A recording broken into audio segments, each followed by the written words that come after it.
तो क्या बचेगा? अकर्मण्यता बचेगी, निकम्मापन बचेगा। कोई परिणाम आ पाएगा? नहीं आ पाएगा। अगर हम नैतिक मूल्यों को समाज से हटा लें,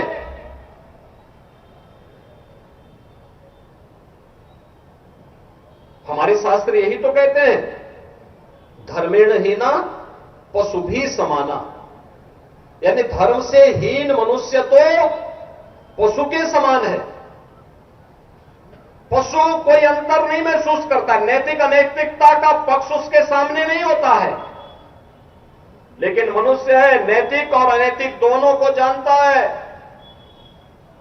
आपने देखा होगा, अभी शारदीय नवरात्रि में 9 दिनों तक हमने जगत जननी मां भगवती दुर्गा के 9 रूपों की पूजा की, और नवमी के दिन, जिस दिन सिद्धिदात्री के रूप में दुर्गा की पूजा होती है, उस दिन 9 कुंवारी कन्याओं के पूजन का विधान भी है। समाज नैतिक मूल्यों से बंधा हुआ होना चाहिए। उन कन्याओं को देवी के रूप में हम मान्यता देकर के उनके संरक्षण के बारे में, उनके भावी जीवन को उज्जवल बनाने के लिए समाज भी चिंतित हो। केवल एक परिवार की चिंता नहीं, समाज को भी उसके साथ मिलकर के कार्य करना चाहिए, ये इसके प्रति आग्रही बनाने के लिए। अगर समाज से इन सभी व्यवस्थाओं को हम हटा दें तो फिर बचता क्या है?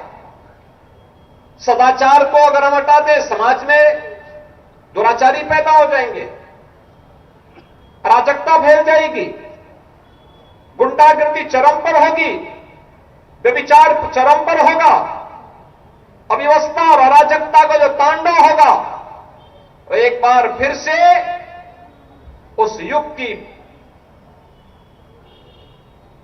के साक्षात उस युग के सामने ला करके हमें पटक देगा, जहां पे अराजकता और चरम पर हुआ करती थी, राक्षसी प्रवृत्तियां हावी हुआ करती थी। और ये हर कालखंड में जब भी सकारात्मक ताकतें कमजोर होंगी, विखंडित होंगी, विभाजित होंगी, यह इसी रूप में देखने को मिलेंगी। और इसीलिए आज जब हम लोग यहां पर राज तिलक के इस भव्य कार्यक्रम के साथ जुड़े हैं, एक विरासत का निर्वहन करने के लिए मुझे स्वयं भी यहां आना पड़ा। हर वर्ष आ रहे हैं। पिछले 25 और 30 वर्षों से मैं स्वयं यहां पर, पहले पूज्य महाराज जी के साथ में, और पिछले 10 वर्षों से मैं स्वयं ही यहां पर इस भव्य शोभा यात्रा के साथ आकर के प्रभु श्री राम के प्रति श्रद्धा व्यक्त करने और राज तिलक के इस भव्य कार्यक्रम के साथ, रामलीला के इस मंचन के साथ जुड़ने के लिए हम लोग आते हैं, जिससे समाज प्रेरित हो सके अपनी विरासत के प्रति, अपनी भावी कार्य योजना के प्रति। राम जैसा विशाल और विराट व्यक्तित्व और आदर्श जिस समाज के सामने हो, उस समाज में विकृतियों के लिए कोई स्थान नहीं होनी चाहिए। ये विकृति जाति के नाम पर विभाजन का हो, छुआछूत और अस्पृश्यता के नाम पर विभाजन का हो, या किसी भी प्रकार की अन्य अव्यवस्था और अराजकता का, इसको किसी भी स्थिति में हमें स्वीकार नहीं करना चाहिए। और उन स्थितियों में आज एक बार हम सब यहां पर आए हैं। दूसरा पक्ष है प्रभु श्री राम का वह जो हमारे सामाजिक जीवन में हम सबको देखने को मिलता है। पारिवारिक जीवन समाज की सबसे छोटी इकाई है। एक परिवार में क्या दायित्व है? भाई का भाई के प्रति, पुत्र का पिता के प्रति, पुत्र का मां के प्रति, पति का पत्नी के प्रति, शिष्य का गुरु के प्रति, राजा का प्रजा के प्रति क्या दायित्व होने चाहिए? अगर सामाजिक जीवन में आप देखेंगे, जितने भी ये नाते रिश्ते हैं, ये सभी नाते रिश्ते, ये जितने भी हम देखने को मिलते हैं, इन सब का आदर्श भी भगवान राम के आदर्श व्यक्तित्व से हम सबको एक नई प्रेरणा प्रदान करता है। और इसीलिए महर्षि वाल्मीकि ने भगवान राम को साक्षात धर्म का स्वरूप कहा। रामो विग्रहवान धर्म। भगवान राम तो साक्षात धर्म के स्वरूप हैं और धर्म के शाश्वत स्वरूप प्रभु श्री राम का यह यश हजारों वर्षों से सनातन धर्मावलंबी गा करके अपने जीवन में उसको अंगीकार करते हुए अपने जन्म और जीवन को भी धन्य महसूस करता है। कौन सा ऐसा परिवार है जहां पर प्रभु श्री राम का स्मरण जागते सोते, हंसते या रोते, सुख में दुख में न करता हो। हर सनातन धर्मावलंबी करता है। परिवार में कोई मांगलिक कार्यक्रम हुआ, अखंड रामायण का पाठ बैठा दिया। परिवार में कोई अन्य कोई सुखद खबर आई, अखंड रामायण का पाठ हो गया। कोई भी कार्यक्रम अखंड रामायण के पाठ से होता है। ये चीजें हम सबको इस बात के लिए प्रेरित करती है कि भाइयों बहनों, जब तक भारत का सनातन धर्मावलंबी प्रभु श्री राम के आदर्श को सामने रख करके अपने जीवन की कार्य योजना को आगे बढ़ाने का कार्य करेगा, दुनिया की कोई ताकत उसका बाल बांका नहीं कर पाएगी। और प्रभु श्री राम का यह व्यक्तित्व हम सबको हर विषम परिस्थितियों से जूझने की एक नई प्रेरणा देता रहेगा।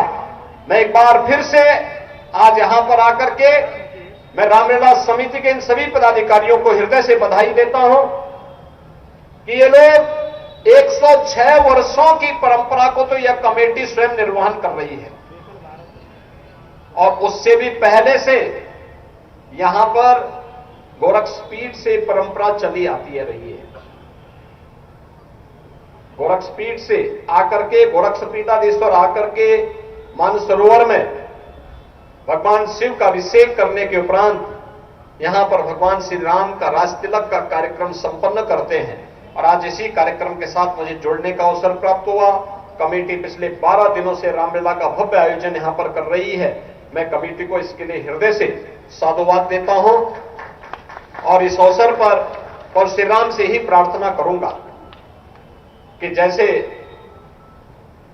आज 500 वर्षों के बाद भगवान श्री राम को अपने भव्य मंदिर में विराजमान होने का अवसर सामने आ रहा है, उससे पहले ही प्रधानमंत्री जी ने करोड़ों लोगों को भी उनके घरों तक पहुंचाने का कार्य कर दिया।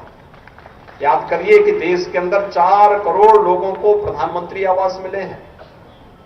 प्रधानमंत्री आवास योजना में 4 करोड़ लोगों को आवास मिल गए हैं। राम राज्य तो यही है, बिना भेदभाव के हर व्यक्ति को, चाहे वह दैहिक दैविक को भौतिक तापा, राम राज्य नहीं।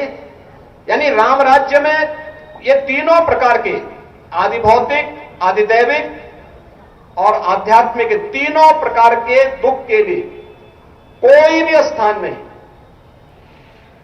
ये तीनों प्रकार के दुख अलग अलग प्रकार के शारीरिक और मानसिक व्याधि या आध्यात्मिक दुख में आती है। आदि दैविक किसी आपदा की चपेट में आ जाना,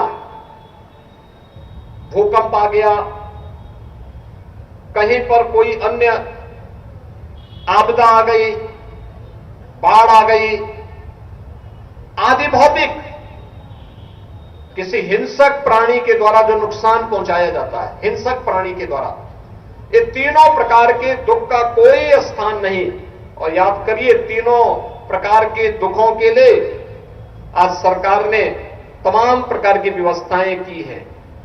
गरीब के लिए आवास दिया है, यानी प्रभु के आने अपने आवास पर आने के पहले हर गरीब के लिए एक एक आवास उपलब्ध करवा दिया गया। प्रभु के अपने घर में विराजमान होने के पहले हर गरीब के लिए शौचालय उपलब्ध करा दिया गया। लगभग 12 करोड़ गरीबों को एक एक शौचालय भी उपलब्ध करा दिया गया।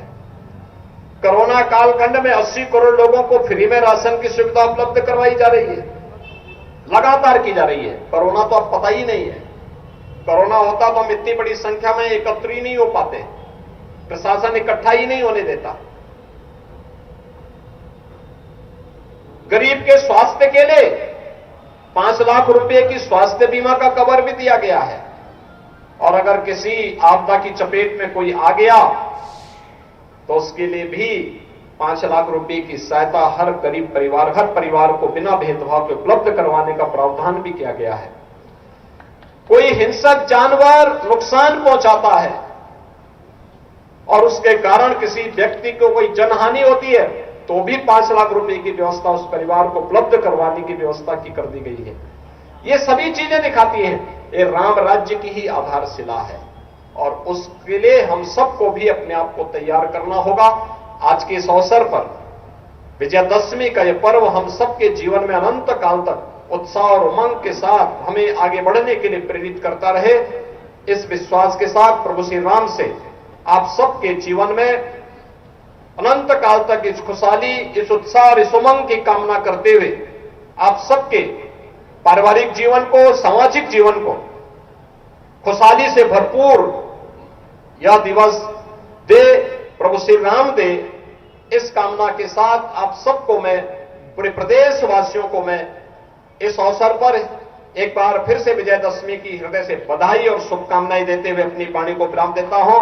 आप सब मेरे साथ बोलेंगे जय जय श्री राम, जय जय श्री राम, जय जय श्री राम।